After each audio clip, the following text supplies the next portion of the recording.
السلام علیکم ورحمۃ اللہ وبرکاتہ۔ الحمد للہ نحمده ونستعینه ونستغفره ونؤمن به ونتوکل علیہ ونعوذ باللہ من شرور انفسنا ومن سیئات اعمالنا، من يهده الله فلا مضل له ومن يضلل فلا هادي له، واشهد ان لا الہ الا اللہ وحدہ لا شریک له، واشهد ان محمدا عبده ورسوله، اما بعد فان خير الحديث كتاب الله، وخير الهدي هدي محمد صلى الله عليه وسلم، وشر الامور محدثاتها، وكل محدثة بدعة، وكل بدعة ضلالة، وكل ضلالة في النار۔ فقد قال الله تعالى في كلامه المجيد والفرقان الحميد: فأعوذ بالله السميع العليم من الشيطان الرجيم، بسم الله الرحمن الرحيم، قاف والقرآن المجيد، بل عجبوا أن جاءهم منذر منهم فقال الكافرون هذا شيء عجيب، أإذا متنا وكنا ترابا ذلك رجع بعيد، قد علمنا ما تنقص الأرض منهم وعندنا كتاب حفيظ۔ وقال النبي صلى الله عليه وسلم: يا معاذ إنك عسى ألا تلقاني بعد عامي هذا۔ سامعین کرام، دینی میلی بھائیوں، بزرگوں، عزیز ساتھیوں اور میری ماں اور بہنوں، ساری تعریفات اللہ رب العالمین کے لیے لائق اور زیبا ہے، جس نے ہم کو اور آپ کو پیدا کیا ہے، اور ہماری پیدائش کے بعد ہم جن چیزوں کے محتاج ہیں، اللہ رب العالمین نے اپنے فضل و کرم سے، اپنے احسان سے ہمارے لیے ان ساری چیزوں کا انتظام کیا ہے۔ ہم اللہ رب العالمین کی تعریفات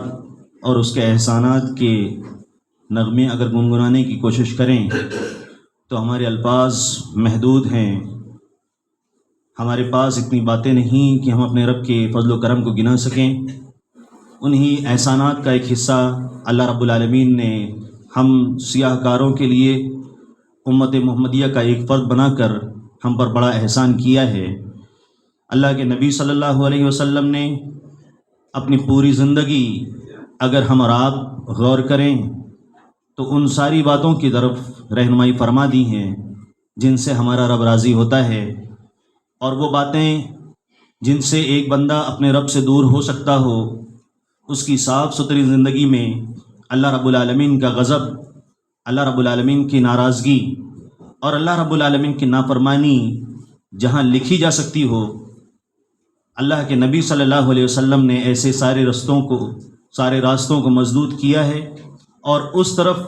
جو چیزیں ذریعہ بنتی ہیں اللہ کے نبی صلی اللہ علیہ وسلم نے ان کی طرف رہنمائی فرما دی ہے کہ ان سے بچنا ہے۔ اللہ کے نبی صلی اللہ علیہ وسلم کے بارے میں اگر ہم غور کریں تو صحابہ کرام نے اللہ کے نبی صلی اللہ علیہ وسلم کو صبح و شام، دن رات، عبادت میں، سفر میں اور جنگ کے لمحات، جنگ کے سنگین حالات میں، خوشی کے ایام میں اور غموں کے دنوں میں بھی اللہ کے نبی صلی اللہ علیہ وسلم کا مشاہدہ کیا ہوا ہے۔ انہوں نے باریک بینی سے آبزرو کیا ہوا ہے نبی صلی اللہ علیہ وسلم کے سیرت کو، ایک دم نزدیک سے اللہ کے رسول صلی اللہ علیہ وسلم کو اپنی زندگی کا اٹوٹ حصہ مان کر اللہ کے نبی صلی اللہ علیہ وسلم کے ساتھ وقت گزارا ہے۔ آج تقریباً 18 تاریخ ہے ذی الحجہ کی، اور ہم نے اللہ رب العالمین کو راضی کرنے کے لیے اسلام کی ایک عظیم پہچان، عظیم نشانی، شعار کی شکل میں اس کی ادائیگی کے بعد ہم آج جمعہ کے دن، ہفتے کے عید اور اللہ رب العالمین کے نزدیک یہ دونوں عیدین سے زیادہ جمعہ کا دن اللہ رب العالمین کے نزدیک بہت زیادہ محبوب ہے اور عزیز ہے، جو ہر ہفتہ آئے گا۔ لہٰذا ہم کو چاہیے کہ ہم ان دنوں میں بھی جمعہ کے جو ایام ہم کو حاصل ہوں اس کی قیمت کو سمجھ کر اللہ رب العالمین کو راضی کرنے والے ایسے کام انجام دیں، اور اس سلسلے میں جو اللہ کے رسول صلی اللہ علیہ وسلم کی ہدایت منقول ہیں ان پر عمل پیرا ہونے کی کوشش کریں۔ آج کے اس خطبے میں جو آپ لوگوں کے سامنے کچھ باتیں رکھنے کی خواہش ہے، وہ اللہ کے رسول صلی اللہ علیہ وسلم نے حج کے درمیان عرفات کے میدان میں امت مسلمہ سے اور عالم اسلام کو جو پیغام دیا تھا، یوم النحر کے دن اللہ کے نبی صلی اللہ علیہ وسلم نے امت کے مردوں اور عورتوں کو جو پیغام دیا تھا، آج کے اس خطبے میں مختصر طور پر آپ کے سامنے کچھ باتیں رکھنے کی کوشش کی جائیں گی کہ وہ باتیں دستور کی حیثیت رکھتی ہیں۔ جس طرح ایک سمویدھان، ایک اصول، ایک قانون جو اللہ کے نبی اور اللہ کے رسول، اللہ رب العالمین نے اور اللہ کے نبی نے امت مسلمہ کو سونپا ہے اور دیا ہے، چاہے اس کا تعلق اللہ رب العالمین کی ذات سے ہو، اللہ کے رسول کی ذات سے ہو، یا اس کے ماننے والے ایمان والے مسلمان مرد اور مسلمان بچیاں ہوں یا عورتیں ہوں، اللہ کے رسول صلی اللہ علیہ وسلم نے ایسے عظیم موقع پر، ایک عظیم عبادت کے دنوں کے اندر جس کی حرمت اللہ رب العالمین کے یہاں بہت زیادہ ہے، جو بہت زیادہ معزز ہے، جس عبادت کو اللہ رب العالمین بہت زیادہ پسند کرتا ہے، جس دن اللہ رب العالمین نے حاجیوں کو وہاں پر دھکے سے، پرندوں کو اڑانے سے، نباتات کو اکھاڑنے سے، پرندوں کا شکار کرنے سے اور جنگ و جدال کرنے سے اور اس طرح کی تمام جو حرام چیزیں ہیں اللہ رب العالمین نے، اللہ کے رسول صلی اللہ علیہ وسلم نے اور اللہ رب العالمین نے جو بتلائی ہیں، اللہ کے رسول صلی اللہ علیہ وسلم نے اسی طرح سے اپنے اس عظیم خطبے میں اللہ رب العالمین کی جو بندیاں ہیں، جو مسلمان مائیں اور بہنیں ہیں اور بچیاں ہیں، اللہ رب العالمین نے اللہ کے رسول صلی اللہ علیہ وسلم نے ان کے حقوق کی طرف اشارہ کیا، اور ساتھ ہی ساتھ اللہ کے نبی صلی اللہ علیہ وسلم نے ان عورتوں پر مردوں کے کیا حقوق بنتے ہیں اور عورتوں کے اوپر مردوں کے کیا حقوق ہیں، ایک دوسرے کے جو حق بنتے ہیں، اللہ کے رسول صلی اللہ علیہ وسلم نے عمومی طور پر اس خطبے کے اندر رہنمائی فرمائی تھی۔ اور وہ چیزیں جو انسان کے معاشرے کے اور سماج کے رشتوں کو خراب کرنے والے ہوں، جو انتقامی کیفیات جو مسلمانوں یا انسانوں کے بیچ میں اگتے ہوں، پنپتے ہوں یا سلگتے ہوں، اللہ کے رسول صلی اللہ علیہ وسلم نے اس طرح کی تمام چنگاریوں کو بجھا دیا تاکہ کہیں یہ بڑے آگ کی شکل میں تبدیل نہ ہو جائے۔ آپ جانتے ہیں ذی الحجہ کے ایام گزر رہے ہیں اور یہ وہ مہینہ ہے جس میں اللہ رب العالمین نے اس مہینے کو حرمت والے مہینوں میں شمار کیا ہوا ہے۔ یہ اللہ کے رسول صلی اللہ علیہ وسلم نے پیغام یوم النحر یعنی 10ویں ذی الحجہ کو بھی اللہ کے رسول صلی اللہ علیہ وسلم نے اس بات کو دہرایا تھا، اور کچھ خطبے کے وہ باتیں اور وہ عظیم نکات اللہ کے رسول صلی اللہ علیہ وسلم نے تینوں خطبوں میں، بلکہ ایام تشریق میں بھی اللہ کے رسول صلی اللہ علیہ وسلم نے اس کو دہرایا اور اس کو ریپیٹ کیا ہوا ہے، تاکہ اہل ایمان اللہ کے رسول صلی اللہ علیہ وسلم کے اس عظیم خطبے کو، جس کو حجۃ البلاغ، حجۃ الاسلام، حجۃ التبلیغ و تمام، حجۃ الاسلام، اس طرح کے مختلف ناموں سے علماء کرام نے اس کو یاد کیا ہوا ہے، حجۃ التبلیغ و تمام، اللہ کے رسول صلی اللہ علیہ وسلم نے اس حج کے اندر سارے اصول اور قواعد جو اسلام کے تھے، عقیدے کے بعد اعمال کی جن چیزوں کی ضرورت ہو سکتی تھی، اللہ کے نبی صلی اللہ علیہ وسلم نے اس طرف رہنمائی فرما دی۔ حجۃ الاسلام، اللہ کے رسول صلی اللہ علیہ وسلم نے حج کی فرضیت کے بعد یہ پہلا حج اللہ کے رسول صلی اللہ علیہ وسلم نے کیا۔ علامہ ابن قیم رحمہ اللہ فرماتے ہیں اللہ کے نبی صلی اللہ علیہ وسلم نے 4 عمرے کیے ہیں اور یہ ایک حج اللہ کے رسول صلی اللہ علیہ وسلم کی زندگی میں فرض ہونے کے بعد ہمارے سامنے آتا ہے۔ فتاوی لجنہ دائمہ کے اندر اللہ کے رسول صلی اللہ علیہ وسلم کے اس حج کے بارے میں کہ حج فرض کب ہوا تھا، ان سے جب سوال پوچھا گیا تو اس میں بڑی بڑی شخصیات علامہ ابن باز رحمہ اللہ اور دیگر کبار علماء کرام نے اس سلسلے میں کہا ہے کہ اس سلسلے میں مختلف اقوال ہیں، 5 ہجری اور مختلف اقوال، لیکن اس سلسلے میں راجح قول انہوں نے کہا کہ 9 ہجری یا 10 ہجری ہو سکتی ہے، ہوگی، کیونکہ اللہ کے رسول صلی اللہ علیہ وسلم نے 10 ہجری کے اندر، اس سے پہلے لوگ جس طرح حج کیا کرتے تھے، علامہ ابن عثیمین رحمہ اللہ نے بھی اس کو بیان کیا ہوا ہے کہ حج کے ایام میں لوگ برہنہ ہو کر، ننگے ہو کر جایا کرتے تھے۔ قریش میں سے جن کے پاس کپڑے ہوا کرتے تھے، لوگ ان کو مانگ کر لے کر عاریتاً، قرض کے طور پر، لون کے طور پر اس کو پہن کر خانہ کعبہ کا طواف کیا کرتے تھے، لیکن جو غیر قریش ہوا کرتے تھے وہ کسی سے نہیں مانگتے، وہ اسی حالت میں حج کیا کرتے تھے۔ اللہ کے رسول صلی اللہ علیہ وسلم 9 ہجری کے اندر اللہ کے رسول صلی اللہ علیہ وسلم نہیں گئے تھے۔ اس وقت عام الوفود، یعنی اس وقت مسلمانوں کی تربیت، دین کی بنیادی باتوں کو سکھانا، اور اللہ کے رسول صلی اللہ علیہ وسلم کے مشن کے آخری ایام چل رہے تھے، اس لیے اللہ کے رسول صلی اللہ علیہ وسلم بنیادی اور بیسک چیزوں کے اندر مشغول تھے۔ اللہ کے نبی صلی اللہ علیہ وسلم نے سن 10 ہجری کے اندر ذی قعدہ کے اندر، جب ذی قعدہ ختم ہونے والا تھا، ذی قعدہ کیوں؟ اس مہینے کو ذی-القعدہ کیوں کہا جاتا ہے؟ کیونکہ اللہ رب العالمین نے یہ 4 جو حرمت والے مہینے بنائے ہیں، اللہ رب العالمین نے قرآن کی آیت میں اور اللہ کے رسول صلی اللہ علیہ وسلم نے اپنی حدیث میں ان 4 مہینوں کی طرف اشارہ کیا ہوا ہے۔ زمانہ جاہلیت میں جیسا کہ مشہور ہے، ہر کوئی جانتا ہے کہ یہ لوگ لڑائی جھگڑے کے لیے بہت گرویدہ تھے، چھوٹی چھوٹی باتوں پر لڑائی جھگڑے چلتے تھے، صدیوں تک لڑائی چلی ہے صرف پارکنگ کو لے کر کہ ہمارا جانور یہاں بندھے گا اور اس کا جانور یہاں بندھے گا، جس کا جانور ہے اس کا معاملہ نہیں، بلکہ تیسرا ایک فریق جو ان کے درمیان صلح کرنے کے لیے آیا اس کو مار دیا گیا، اور کئی سالوں تک صرف اسی بات کو لے کر ان لوگوں کے درمیان جنگ چلی، چھوٹی چھوٹی چیزوں پر۔ اسی لیے جب سبع معلقات جو زمانے جاہلیت کے اشعار ہیں اس کو پڑھا جائے تو اس میں اپنے گھوڑوں کی تعریف، تلواروں کی تعریف اور اسی طرح سے اپنے جھگڑوں کی تعریف اور واقعات کا ذکر کرتے ہیں۔ اللہ رب العالمین نے اس چیز کو حرام قرار دیا، اور قرآن کے اندر اللہ رب العالمین نے اس بات کو بیان کیا کہ عمل نسی یہ لوگ کیا کرتے تھے، کہ ان لوگوں کے یہاں بھی اس سلسلے میں حرمت کے بارے میں فکر ہوا کرتی تھی، لیکن اگر آپ غور کریں گے تو یہ فکر بنی اسرائیل کے انداز کی تھی۔ کس طرح سے اللہ رب العالمین نے ایک چیز حرام کی ہے، لڑائی جھگڑا حرام ہے، وہ اس چیز کو مانتے تھے، لیکن وہ کیا کرتے تھے، محرم کے بعد سفر کا مہینہ آتا ہے تو ان لوگوں نے محرم کی حرمت کو اٹھا کر شفٹ کر دیا ماہ سفر کے اندر، سفر کے مہینے کے اندر، اور وہ اس مہینے میں لڑائی نہیں کرتے، محرم کے اندر لڑائی کرتے تھے۔ اللہ رب العالمین نے اس عمل کو کفری عمل قرار دیا ہے کہ اللہ رب العالمین جب کسی حکم کا فیصلہ کر دے، کسی قضیے میں مسئلہ سنا دے، فیصلہ سنا دے، تو ایک ایمان والے کو اس بات کی اجازت بالکل نہیں ہے۔ تو یہ حرمت والے جو مہینے ہیں، ذی-القعدہ ہے، ذی الحجہ ہے، محرم اور رجب مضر، یہ 4 مہینے حرمت والے مہینے کہلاتے ہیں۔ ذوالقعدہ کے اندر یہ لوگ لڑائی جھگڑے سے بیٹھ جاتے تھے، رک جاتے تھے، اسی لیے اس کو ذوالقعدہ کہا گیا، لڑائی جھگڑے سے رکنے کی وجہ سے۔ اور اس کے بعد ذی الحجہ حج کا مہینہ ہے، اس میں رکتے ہی تھے۔ محرم میں اللہ رب العالمین نے حرام قرار دیا ہے، حرمت کی بنا پر یہ لوگ اس کی وجہ سے رک جاتے تھے۔ اور اسی طرح سے رجب مضر، اللہ کے نبی صلی اللہ علیہ وسلم نے مضر جو قبیلہ تھا اس کی طرف اس مہینے کا انتساب کیا ہوا ہے، کیونکہ یہ اس زمانے میں، زمانے جاہلیت میں بھی اس کی حرمت کا بہت زیادہ پاس و لحاظ کرتے تھے۔ تو یہ 4 مہینے اللہ کے رسول صلی اللہ علیہ وسلم نے حرمت والے بیان کیے ہیں۔ ذوالقعدہ جو 11واں مہینہ ہے عربی مہینے کا، اس میں کچھ دن باقی تھے، تقریباً 4 دن کے آس پاس۔ اللہ کے رسول صلی اللہ علیہ وسلم نے حج کی نیت کی، لیکن اسی 10 ذی الحجہ میں اللہ کے رسول صلی اللہ علیہ وسلم نے حضرت معاذ رضی اللہ تعالیٰ عنہ کو، جب وہ یمن کی طرف ان کو بھیج رہے تھے، تو اللہ کے رسول صلی اللہ علیہ وسلم نے ان سے ایک بات فرمائی تھی۔ ہم سب کو اس بات پر غور کرنا چاہیے، اسی لیے تمہید میں نے اس بات کو ذکر کیا کہ صحابہ کرام رضوان اللہ علیہم اجمعین جو دن رات، شب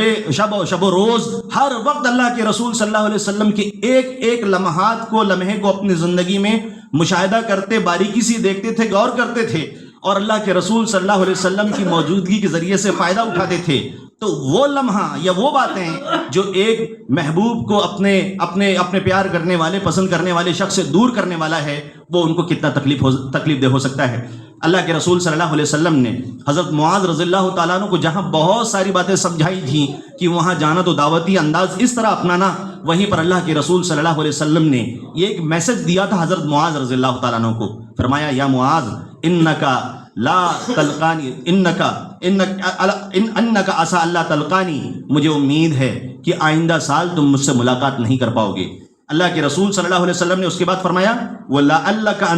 أَن تَمُرَّ بِمَسْجِدِي وَقَبْرِي، اور مجھے امید ہے کہ جب تم وہاں یمن سے واپس آؤ گے تو تمہارا جب گزر ہوگا تو میری مسجد نبوی سے اور میرے قبر کے پاس سے گزر ہوگا۔ اللہ کے رسول صلی اللہ علیہ وسلم کی یہ بات سن کر معاذ رضی اللہ تعالیٰ عنہ جدائیگی کے اس لمحات میں اتنی تکلیف دہ بات سن کر جو شان پھوٹ کر رونے لگے تھے اور اپنے آپ کو سنبھال نہیں پا رہے تھے۔ اللہ کے رسول صلی اللہ علیہ وسلم نے مسند احمد کی روایت میں ہے، اللہ کے رسول نے فرمایا کہ اس طرح مت رو، اس طرح شیطان روتا ہے، یعنی اپنے آپ پر کنٹرول کرو۔ انسان کو تکلیف ہو سکتی ہے، اس کی آنکھوں سے آنسو آ سکتے ہیں، وہ رو سکتا ہے، لیکن دہاڑے مار کر رونا اور اسی طرح سے ایسی چیزیں جو اسلامی شریعت کی مخالفت کرتی ہو، اس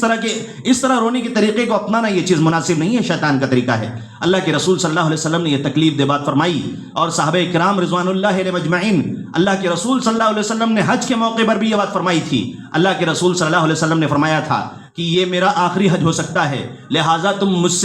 سے حج کے طریقے سیکھ لو۔ اور اس کے بعد اللہ کے رسول صلی اللہ علیہ وسلم نے اپنے اس قیمتی خطبے کے اندر لوگوں کے سامنے بات رکھی تھی جو جابر رضی اللہ تعالیٰ عنہ کی روایت ہے، جو اللہ کے رسول صلی اللہ علیہ وسلم نے میدان عرفات میں تقریباً 7 پوائنٹس کی طرف لوگوں کی رہنمائی فرمائی تھی۔ اللہ کے رسول صلی اللہ علیہ وسلم نے فرمایا تھا، ان دماءکم و اموالکم و اعراضکم و ابشارکم حرام علیکم فی حرمت یومکم ھذا فی شہرکم ھذا فی بلدکم ھذا۔ اللہ کے نبی صلی اللہ علیہ وسلم نے پہلا نقطہ یہ بیان فرمایا کہ مسلمانوں، تمہارا خون، تمہارا مال، تمہاری جانیں اور اسی طرح سے تمہارے چمڑے، یہ تم لوگوں کے اوپر ایسے ہی حرام ہیں کا حرمت یومکم ھذا، جس طرح سے آج 9ویں ذی الحجہ یعنی عرفہ کا دن اللہ کے رسول صلی اللہ علیہ وسلم نے فرمایا تھا حرمت کا دن ہے، اسی طرح سے اللہ کے رسول صلی اللہ علیہ وسلم نے فرمایا جس طرح سے یہ مہینہ حرمت والا ہے ذی الحجہ کا مہینہ، جس طرح سے یہ شہر مکہ شہر سارے شہروں میں عظیم ہے، یہاں پر پرندوں کو اڑانا اور نباتات کا اکھاڑنا، دھکے دینا اور لڑائی جھگڑے کرنا، یہ ساری چیزیں حرام ہیں۔ تو اللہ کے رسول صلی اللہ علیہ وسلم نے فرمایا اسی طرح سے ایک مسلمان کا خون، اس کا مال، اس کی پراپرٹی، اس کے جسم کے چمڑے، اللہ کے رسول صلی اللہ علیہ وسلم کی بخاری کی روایت کے مطابق وہ ابشارکم، تمہارے جسم کے چمڑے تمہارے اوپر ایسے ہی حرام ہیں۔ اس طرح سے اللہ کے رسول صلی اللہ علیہ وسلم نے ایک عام اعلان، اتنے بڑے حج کے موقع پر اللہ کے رسول صلی اللہ علیہ وسلم نے جو فیئرویل سرمن، الوداعی پروگرام تھا اللہ کے رسول صلی اللہ علیہ وسلم کا آخری حج، عمومی انٹرنیشنل لیول پر اللہ کے رسول صلی اللہ علیہ وسلم نے یہ پیغام دیا تھا کہ ان کے ماننے والوں کو چاہیے کہ ایک دوسرے کے حقوق کے سلسلے میں لاپرواہی سے ایک دوسرے کے ساتھ معاملات کو انجام نہ دیں، وہ ایک دوسرے کے مال کے سلسلے میں لالچ نہ رکھیں، وہ ایک دوسرے کا خون نہ بہائیں، جائے کہ وہ ایک دوسرے کو تکلیف پہنچانے کی کوشش کریں۔ اللہ کے رسول صلی اللہ علیہ وسلم نے فرمایا تھا، لا یؤمن احدکم حتی یحب لاخیہ ما یحب لنفسہ۔ اللہ کے رسول نے فرمایا تھا تم اس وقت تک مسلمان نہیں ہو سکتے جب تک کہ تم اپنے لیے وہی چیز پسند کرو جو اپنے بھائی کے لیے پسند کرتے ہو۔ اگر تم اپنے لیے سکون اور اطمینان اور شانتی اور عزت اور سرخروئی اور فراخی اور کشادگی چاہتے ہو تو اللہ کے نبی صلی اللہ علیہ وسلم نے یہ تعلیم دی امت کو کہ وہ اپنے ایمان والے بھائیوں کے لیے بھی اس چیز کا خیال کریں۔ اللہ کے رسول صلی اللہ علیہ وسلم نے حرام قرار دیا ہے کہ ایک مسلمان دوسرے مسلمان کے اوپر ظلم کرے، وہ اس کو تکلیف پہنچانے کی کوشش کرے۔ کسی مسلمان کے لیے اس بات کی اجازت نہیں ہے۔ آپ ذرا تاریخ کے صفحات کو الٹنے کی کوشش کریں گے تو اللہ کے رسول صلی اللہ علیہ وسلم تنہا ہیں، ابو بکر صدیق رضی اللہ تعالیٰ عنہ تنہا ہیں، مکہ سے نکلتے ہیں مدینہ کی طرف ہجرت کرتے ہیں، کبھی ابو بکر صدیق رضی اللہ تعالیٰ عنہ کو راستے میں خوف ہوتا ہے، کبھی وہ نبی صلی اللہ علیہ وسلم کی بائیں طرف، کبھی نبی صلی اللہ علیہ وسلم کی دائیں طرف، کبھی اللہ کے رسول صلی اللہ علیہ وسلم کے پیچھے کی طرف، ہر طرف سے وہ ڈیفنس کے لیے اللہ کے رسول صلی اللہ علیہ وسلم کے ساتھ موجود ہیں۔ کبھی خطرہ لاحق ہوا اللہ کے رسول صلی اللہ علیہ وسلم سے اس کا ذکر کرتے ہیں۔ اللہ کے رسول صلی اللہ علیہ وسلم کے پاس جو امانتیں رکھی تھیں اللہ کے رسول صلی اللہ علیہ وسلم نے مدینہ ہجرت کے وقت علی رضی اللہ تعالیٰ عنہ کو سونپ دیا تھا۔ اللہ رب العالمین نے اپنے نبی کو اتنی بڑی تسلی کر کے دکھلائی کہ اللہ کے رسول صلی اللہ علیہ وسلم نے جب حج کا احرام باندھا تو اس وقت اللہ کے رسول صلی اللہ علیہ وسلم کے ساتھ تقریباً 1 لاکھ صحابہ کرام سفر میں شروعات ہوئی تھی، اور حج میں تقریباً 1,24,000 یا اس سے زیادہ صحابہ کرام اللہ کے رسول صلی اللہ علیہ وسلم کے ساتھ تھے۔ جو امانت اللہ کے رسول صلی اللہ علیہ وسلم نے مکہ سے نکلنے کے وقت غیروں کو جو مالی امانتیں تھیں وہ لوٹا دی تھیں، اللہ کے رسول صلی اللہ علیہ وسلم نے مدینہ سے نکلنے کے وقت اللہ رب العالمین کی جو امانت تھی شریعت کی شکل میں، اللہ رب العالمین کے احکام کی شکل میں، اللہ کے نبی صلی اللہ علیہ وسلم نے ان امانتوں کو لوٹا دیا تھا۔ آئے تھے مدینے میں تنہا تھے، ابو بکر رضی اللہ تعالیٰ عنہ ساتھ تھے، اللہ رب العالمین نے ان کی محنت کو اللہ کے نبی صلی اللہ علیہ وسلم کے سامنے دکھلایا۔ مورخین نے اس بات کو ذکر کیا ہے کہ اللہ کے رسول صلی اللہ علیہ وسلم کی 20 سال سے زیادہ کی جو محنت تھی آج وہ ان کی نگاہوں کے سامنے تھی۔ اللہ کے رسول صلی اللہ علیہ وسلم نے کوئی لمحہ نہیں چھوڑا ان ایام کے اندر کہ لوگوں کو تلقین کریں، سمجھائیں کہ یہ اللہ رب العالمین کی تعلیمات کتنی زیادہ قیمتی ہیں۔ ان دنوں میں اللہ کے رسول صلی اللہ علیہ وسلم نے فرمایا کہ میں تمہارے درمیان کتاب و سنت کو چھوڑے جا رہا ہوں، ان دونوں کو لازم پکڑنا، اس کا خیال رکھنا۔ اسی طرح سے اللہ کے رسول صلی اللہ علیہ وسلم نے ہم مسلمانوں کو آپس میں ایک دوسرے کے خون، لڑائی جھگڑے اس سے منع کیا ہوا ہے، لیکن ہم مسلمانوں کے اندر اس سلسلے میں بہت کمیاں پائی جاتی ہے۔ ہم اللہ کے رسول صلی اللہ علیہ وسلم کی تعلیم کو اور اس کے رسول کے حکموں کو ایک طرف چھوڑ دیتے ہیں۔ اللہ کے رسول صلی اللہ علیہ وسلم نے فرمایا تھا دوسرے موقع پر، ان ابغض الرجال الی اللہ الالد الخصم، اللہ کی نظر میں سب سے گھٹیا، گیا گزرا، ناپسندیدہ، مبغوض، نفرت والا آدمی وہ ہے جو ہمیشہ لڑائی جھگڑے کے پیچھے پڑا رہتا ہو، اللہ رب العالمین اس آدمی کو بالکل نہیں پسند فرماتا جو ہمیشہ لڑائی جھگڑے کے پیچھے پڑا رہتا ہو۔ اگر اللہ رب العالمین نے ہمیں کسی چیز سے نواز دیا ہے تو اللہ کے رسول صلی اللہ علیہ وسلم کی یہ تعلیم ہے کہ ہم اپنے ماتحتوں کے ساتھ اچھے سلوک کریں، ان کے ساتھ نرمی کا برتاؤ کریں، ان کو گالی گلوچ اور ان کو ذلیل کرنا اور ان کو رسوا کرنا اور ان کے اوپر ظلم کرنا، یہ اللہ کے رسول صلی اللہ علیہ وسلم نے فرمایا ہے جائز نہیں ہے۔ لا یظلمہ ولا یخذلہ ولا یحقرہ، اللہ کے رسول صلی اللہ علیہ وسلم نے فرمایا وہ ان کو حقیر بنا کر نہیں رکھتا، وہ ان کو ذلیل بنا کر نہیں رکھتا۔ ایک مسلمان دوسرے مسلمان کو عزت دیتا ہے۔ یہی تعلیم اللہ کے رسول صلی اللہ علیہ وسلم نے الدین النصیحہ کے ذریعے سے فرمائی تھی کہ مسلمان، یہ دین کیا ہے؟ دین بھلائی کا نام ہے، دین خیر خواہی کا نام ہے، دین ویل وشر ہونے کا نام ہے۔ صحابہ کرام نے پوچھا اللہ کے رسول صلی اللہ علیہ وسلم لمن؟ قالوا لمن، اللہ کے رسول صلی اللہ علیہ وسلم یہ خیر خواہی کس کے لیے؟ اللہ کے رسول نے فرمایا للہ ولکتابہ ولرسولہ ولائمۃ المسلمین وعامتہم۔ 5 لوگوں کا اللہ کے رسول صلی اللہ علیہ وسلم نے ذکر کیا، اللہ کے لیے، رسول اللہ کے لیے، اللہ کی کتابوں کے لیے، اور جو دین کے سربراہ ہیں، جو دین کے لیڈر ہیں، اور اسی طرح سے عام مسلمانوں کے لیے ایک عام پیغام اللہ کے رسول صلی اللہ علیہ وسلم نے امت محمدیہ کو دیا ہے۔ لہذا ہم کو چاہیے کہ اس سلسلے میں ہم اللہ کے رسول صلی اللہ علیہ وسلم کی تعلیم پر عمل کرنے کی کوشش کریں۔ دوسرا پوائنٹ جو اللہ کے رسول صلی اللہ علیہ وسلم نے فرمایا، الا کل شیء من امر الجاہلیت تحت قدمی موضوع، جو زمانے جاہلیت کی چیزیں ہوا کرتی تھیں، اللہ کے نبی نے فرمایا آج کے دن سے، عرفہ کے دن سے، اللہ کے رسول صلی اللہ علیہ وسلم نے فرمایا اس 10 ذی الحجہ سے آج وہ ختم ہو چکی ہے، میرے قدموں کے نیچے ہے، میرے جوتے کی نوک پر ہے۔ اللہ کے رسول صلی اللہ علیہ وسلم نے فرمایا جاہلی چیزیں کیا ہیں؟ دوسری حدیث اللہ کے رسول صلی اللہ علیہ وسلم اس سلسلے میں فرماتے ہیں 4 چیزیں ایسی ہیں لا یترکہن، میری امت کے لوگ اس کو چھوڑنے کے لیے تیار نہیں ہوں گے۔ پہلی کیا چیز ہے زمانے جاہلیت کی؟ اللہ کے رسول صلی اللہ علیہ وسلم نے فرمایا الطعن فی الانساب، نسب کے اندر نام و نسب کے پیچھے پڑے ہوں گے، ایک دوسرے پر اس کے سلسلے میں فخر کرنے کی کوشش کریں گے۔ اسی طرح سے اللہ کے رسول صلی اللہ علیہ وسلم نے فرمایا کہ وہ امانتوں کے اندر خیانت والا معاملہ ہوگا، اور اللہ کے رسول صلی اللہ علیہ وسلم نے اور بھی چیزیں اس سلسلے میں گنائی ہیں۔ ہم کو چاہیے کہ ہم زمانے جاہلیت کی، اور اسی طرح سے اللہ کے رسول صلی اللہ علیہ وسلم نے فرمایا النیاحہ، رونا، پیٹنا، چیخنا، چلانا، گریبان کو پھاڑنا، بالوں کو نوچنا، اللہ کے رسول صلی اللہ علیہ وسلم نے فرمایا زمانے جاہلیت کی چیزیں ہیں، نسب کسی کو آگے بڑھانے والا نہیں ہے۔ اللہ کے نبی نے فرمایا کہ من بطأ بہ عملہ لم یسرع بہ نسبہ، جس کا عمل اس کو پیچھے کر دے،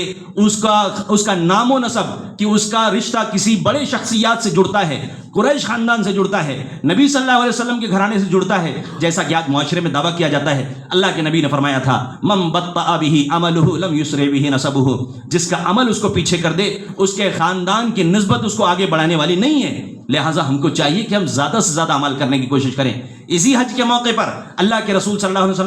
وسلم نے فرمایا تھا ستلقون ربکم، تم جلد ہی اپنے رب سے ملاقات کرنے والے ہو، تم سے تمہارے اعمال کے بارے میں اللہ رب العالمین پوچھے گا، لہٰذا تم اپنے عمل کے سلسلے میں کوشش کرنا۔ لہٰذا ہم کو چاہیے کہ ہم اللہ رب العالمین اور اس کے رسول صلی اللہ علیہ وسلم کی بتلائی ہوئی تعلیمات پر عمل کرنے کی کوشش کریں۔ اور اسی طرح سے اللہ کے رسول صلی اللہ علیہ وسلم نے جاہلی امور میں سے ایک اپنے زمانے میں جو سود اور انٹرسٹ کا معاملہ تھا، اللہ کے رسول صلی اللہ علیہ وسلم نے فرمایا آج میں اس سود کے معاملے کو ختم کرتا ہوں۔ سب سے پہلے اللہ کے رسول صلی اللہ علیہ وسلم نے عباس بن عبد المطلب رضی اللہ تعالیٰ عنہ کا جو سود تھا اس کو ختم کیا، کالعدم قرار دیا، اور مسلمانوں کو اس بات کی بالکل اجازت نہیں دی۔ اور 5واں پوائنٹ جو اللہ کے رسول صلی اللہ علیہ وسلم نے فرمایا تھا فاتقوا اللہ فی النساء، عورتوں کے سلسلے میں تم ڈرنا،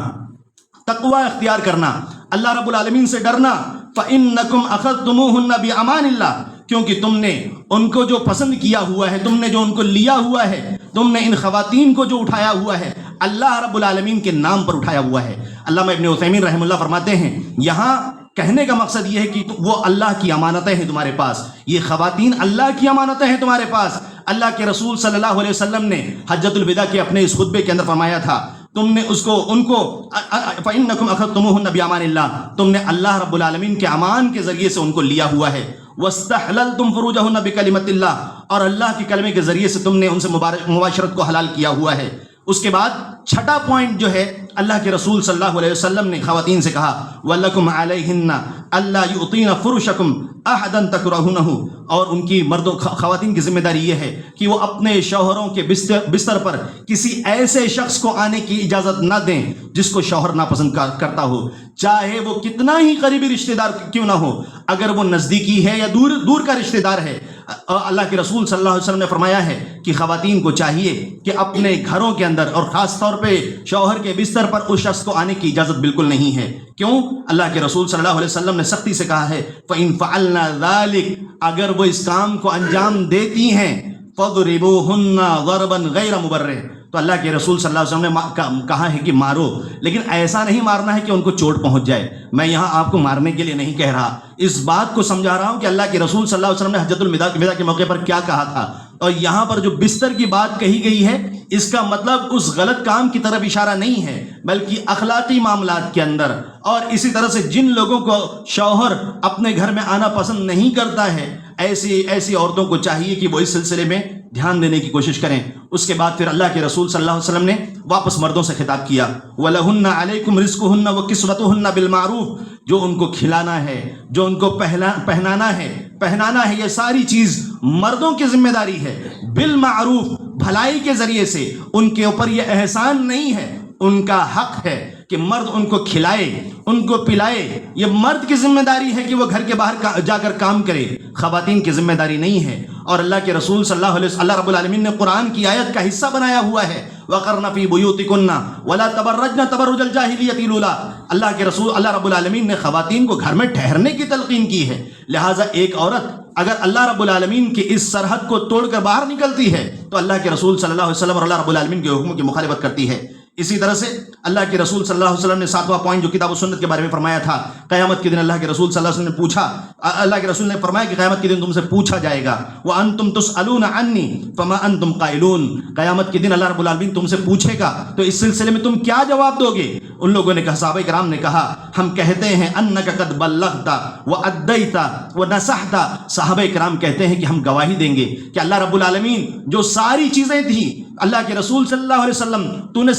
آپ نے سب کچھ بتا دیا ہے، کوئی ایسی چیز باقی نہیں چھوڑی. اللہ کے رسول صلی اللہ علیہ وسلم نے اپنے ہاتھ کو آسمان کی طرف اٹھایا اور اس کے بعد لوگوں کی طرف کیا اور کہا اللہم اشہد، اللہم اشہد، اللہم اشہد. اللہ رب العالمین تو گواہ رہنا، اللہ تو گواہ رہنا، اللہ تو گواہ رہنا. اللہ کے رسول صلی اللہ علیہ وسلم نے اس طرح سے لوگوں کے درمیان باتوں کو رکھا تھا. پہلا دن جو تھا عرفات کا، اللہ کے رسول صلی اللہ علیہ وسلم کے پیغام کو ربیعہ رضی اللہ تعالیٰ عنہ نے لوگوں تک پہنچانے کی کوشش کی تھی. اور دوسرا جو خطاب تھا یوم النہر کا، یعنی 10ویں ذی الحجہ کا، اس کو حضرت علی رضی اللہ تعالیٰ عنہ تک لوگوں کو پہنچانے کی کوشش کی تھی. اللہ کے رسول صلی اللہ علیہ وسلم نے ایک مومن کے خون کی کیا قیمت ہے. اللہ کے رسول صلی اللہ علیہ وسلم نے فرمایا کہ اگر پوری دنیا کے لوگ ایک مسلمان کے خون کے اندر جمع ہو جائیں تو اللہ رب العالمین کو یہ منظور ہے کہ وہ دنیا کو ختم کر دے، لیکن یہ منظور نہیں کہ ایک معصوم اور بے قصور مسلمان کا خون بہا دیا جائے. لیکن مسلمانوں، ہم کو غور کرنا چاہیے. اللہ کے رسول صلی اللہ علیہ وسلم نے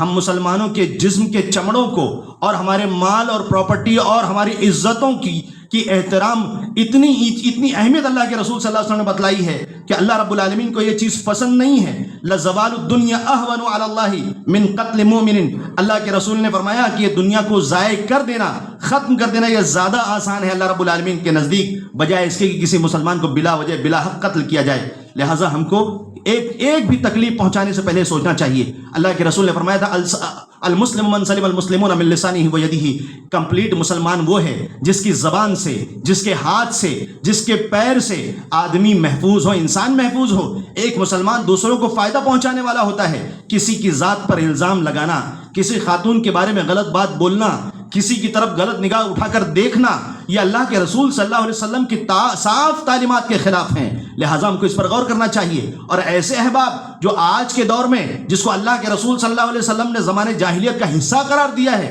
انٹرسٹ کے نام پر کہیں نہ کہیں اس سے جڑے ہوئے ہیں، ہم کو اس سے بچنے کی کوشش کرنا چاہیے. اللہ کے رسول صلی اللہ علیہ وسلم کی ایک حدیث ہے جو ہم کو قابل غور ہے، ہم کو سوچنا چاہیے. اور اس حدیث کو بیان کر کے میں اپنی بات کو ختم کرنے کی کوشش کروں گا. ابن مسعود رضی اللہ تعالیٰ عنہ بیان فرماتے ہیں، اللہ کے رسول صلی اللہ علیہ وسلم سے کہتے ہیں کہ ما احد اکثر من الربا الا کان عاقبۃ امرہ الی قلۃ. ہم سوچتے ہیں کہ یہ مال ہمارے پاس جمع ہو رہا ہے، ہم نے حرام مال کے ذریعے سے گھر خرید لیا ہے، ہمارے پاس بہت مال کی بڑھوتری ہو رہی ہے. اب عبداللہ ابن مسعود رضی اللہ تعالیٰ عنہما جو مشہور صحابہ کرام بڑے عالموں میں سے تھے، اللہ کے رسول سے روایت کرتے ہیں کہ جو مال آدمی ربا کا جمع کرتا ہے وہ سوچتا ہے کہ بہت مال جمع ہو گیا ہے. اللہ کے رسول صلی اللہ علیہ وسلم نے فرمایا کہ اس کا آخری انجام یہی ہے کہ وہ قلت کی طرف جائے گا، وہ مال کم ہوگا۔ اللہ رب العالمین نے قرآن کی آیت میں اعلان جنگ قرار دیا ہے۔ ہم اپنے دنیا کے اندر اینٹ اور پتھر اور زمین کی تنگیوں سے اتنے مجبور ہیں کہ اپنے گھر کو مزید بڑھانے کے لیے، اس کو کشادہ کرنے کے لیے اللہ رب العالمین کو ناراض کر کے اپنے گھر کو کشادہ کرنے کی کوشش کرتے ہیں، اور وہ قبر اور وہ گھر جو قبر کے اندر حاصل ہونے والا ہے اس کی چنتا نہیں ہوتی۔ اللہ رب العالمین وہاں قبر کے اندر دبائے گا ایسے لوگوں کو، اور ایسے لوگ جو اللہ اور اس کے رسول صلی اللہ علیہ وسلم کے حکموں کی مخالفت کر کے اس طرح کے سیئات کو اور گناہوں کو اور برے اعمال کو انجام دیتے ہیں، قیامت کے دن ہمارے اور آپ کے سامنے آ کر بیٹھے گا۔ وہ کہے گا، نحوست والی شکل میں آئے گا، گندے کپڑے میں ہوگا، کالا کلوٹا ہوگا، میت کے پاس آ کر بیٹھے گا۔ وہ پوچھے گا، بھائی آپ کون ہیں؟ وہ کہے گا، میں تیرا عمل ہوں، میں نے تجھے دیکھا ہے، جب نیکی کرنے کا وقت آتا تھا تو تو کام چھوڑ کر تو جان چراتا تھا، تو نیکیوں سے بھاگتا تھا۔ ہمارے یہ اعمال، برے اعمال قیامت کے دن ہمارے آپ کے سامنے بیٹھنے والے ہیں، لہٰذا ہم کو اللہ رب العالمین کی طرف پلٹنے کی کوشش کرنا چاہیے، اور اللہ کے رسول صلی اللہ علیہ وسلم نے ان عظیم ایام کے اندر جو پیغام ہم کو دیا ہے اس کو پڑھ کر بار بار سمجھنے کی کوشش کرنا چاہیے۔ اللہ رب العالمین سے دعا ہے کہ ہم کو کہنے سننے سے زیادہ اپنی شریعت پر عمل پیرا ہونے کی توفیق عنایت فرمائے۔ جب تک ہم کو اس دنیا کے اندر زندہ رکھ، ایمان کی حالت میں زندہ رکھ، ہمارا خاتمہ ہو تو ایمان پر ہو۔ ہم میں سے جو بیمار ہے اللہ رب العالمین کو شفا یابی عنایت فرما، جو پریشان حال ہے اللہ رب العالمین کی پریشانی کو دور کر دے۔ آمین۔ وآخر دعوانا الحمدللہ رب العالمین۔